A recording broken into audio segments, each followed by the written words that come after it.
It's like hard to imagine finding someone who is truly good for you. These are the words of a woman who, without a hint of irony, missed her own child's first birthday party to sit in bed with Drake for a podcast. You know, I flew all the way here you did. I really do appreciate on my that. daughter's first birthday. I wasn't going to bring that up. Mm-hmm. You missed your daughter's first birthday for To this. be here. Dark. Regret that you'll never be able to undo.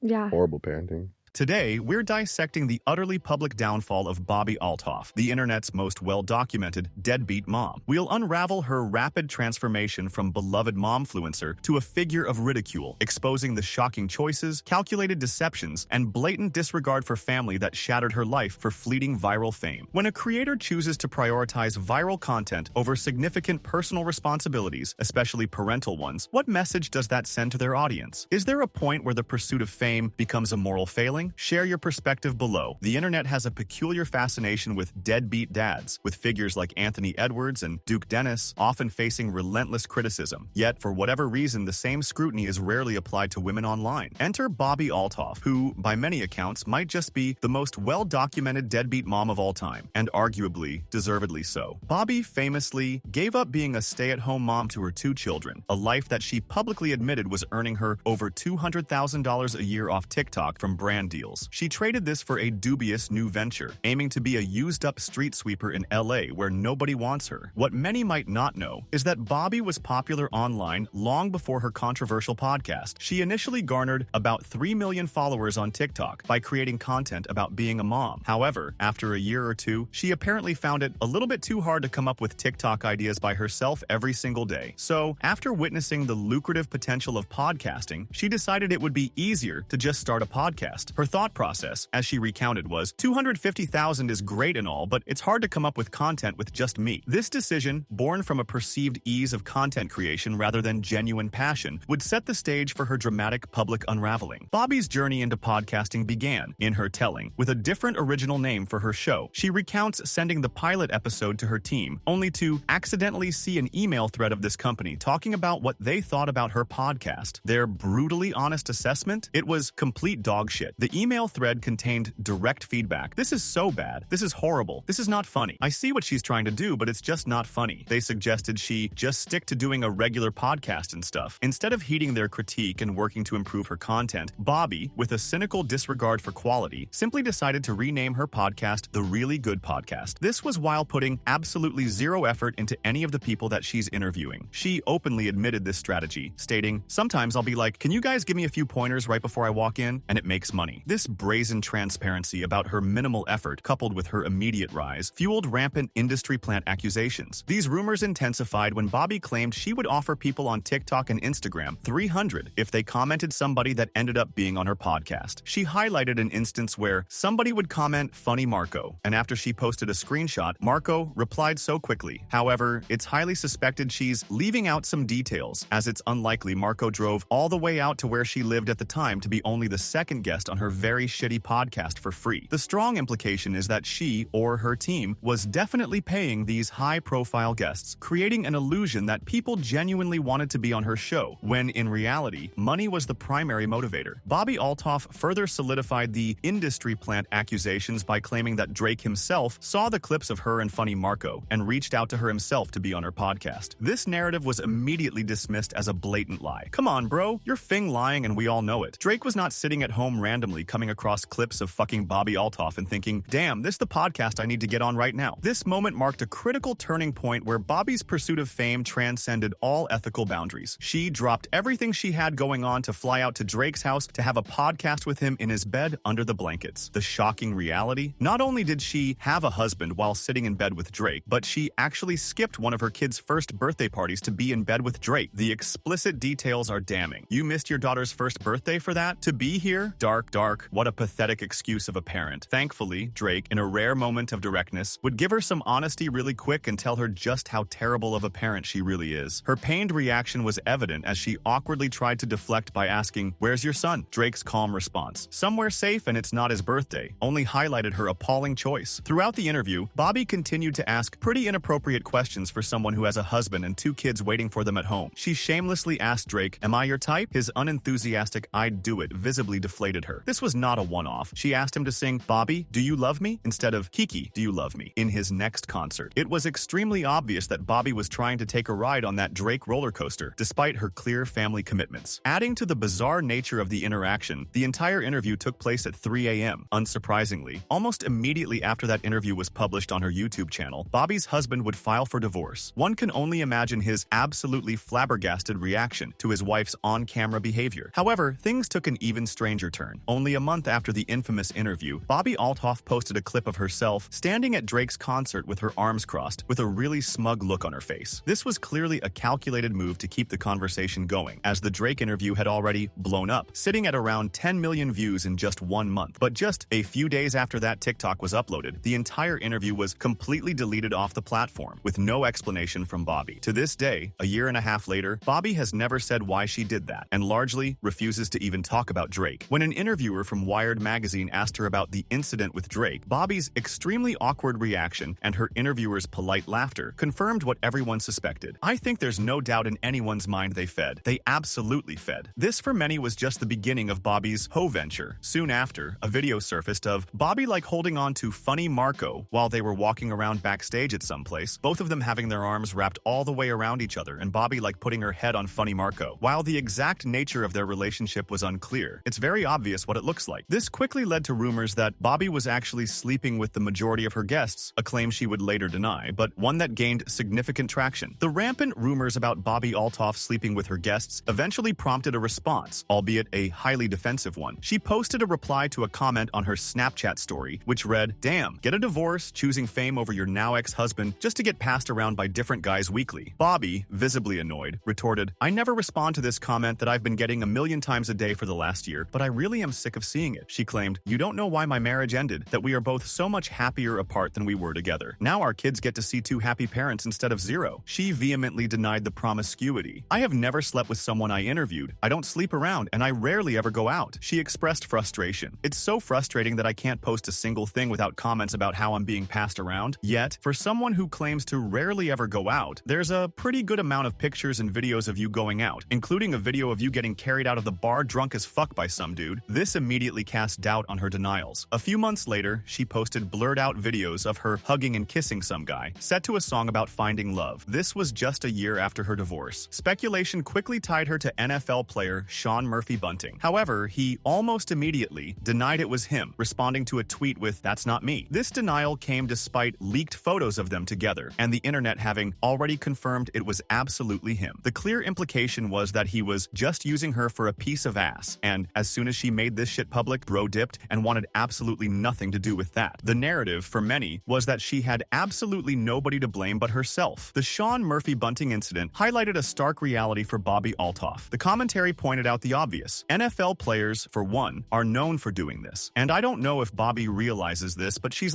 27, 28 years old, almost 30, with 2 children and a recently divorced husband. The logical question, why would someone with already millions of dollars, likely richer than Bobbi at this point, because those second NFL contracts go absolutely crazy, why would someone with so much going for themselves want to drop down to your level and then become a stepdad for 2 children? It literally doesn't even make sense. The underlying message was that Bobbi had severely miscalculated her public image and perceived desirability. The public critique suggested that Bobbi shouldn't have went into Drake's bed at 3 in the morning asking him weird sexual questions while she had a husband. While acknowledging that her marriage might have had its issues, the sentiment was clear. It probably still wasn't a very good idea to make yourself look like a desperate meat muncher for hundreds of millions of people to see, still thinking that someone was going to happily claim that. After Murphy Bunting's public denial, Bobbi posted crying videos, stating, "It's hard to imagine finding someone who is truly good for you. It's hard to imagine there's a world where there's someone who's actually meant for you." She also claimed, "I got lonely, met a guy around Thanksgiving, and I think things moved really fast. I don't know, I thought it was fing fate. Clearly it wasn't. It was really sweet. It raised the bar for me," which sometimes sucks because then it's I didn't want the bar to be raised at all. Dating is just hard, you guys. The commentary delivered a blunt reality check. Bobbi Althoff is 27 years old. She's already been married once. She has 2 children. Maybe, just maybe, instead of focusing on getting some DE, she should focus on her fucking children. It emphasized a crucial point about parenthood. That is now your life. You need to focus solely on your children. Beyond her immediate actions, the lasting impact is the digital footprint she's leaving. These kids are going to grow up, see all of these clips, see the fact that their mom flew out to see Drake, lay in his bed with him to miss one of their first birthday parties while she was still with their father. If this raw and unfiltered chronicle of Bobbi Althoff's dramatic public unraveling has left you utterly speechless, make sure to hit that like button and subscribe. We're dedicated to dissecting the most bizarre and often tragic stories of internet fame gone wrong, ensuring you're always informed. Your support helps us continue exposing these compelling and sometimes disturbing narratives. Beyond the personal relationship drama, Bobbi Althoff continued her pursuit of viral content, often in ways that further solidified her controversial image. A notable instance involved her bizarre appearance in Compton. A clip showed Bobbi in Compton with the members, asking, "What's bracketing?" You gotta say, "What's bracketing? Hey, y'all gonna scare away blood? Y'all gonna scare away?" While she appeared to be with YG, an artist she had interviewed, the scene strikingly reminds me so much of that video of Justin Bieber and Selena Gomez buying drugs in the hood of LA, looking so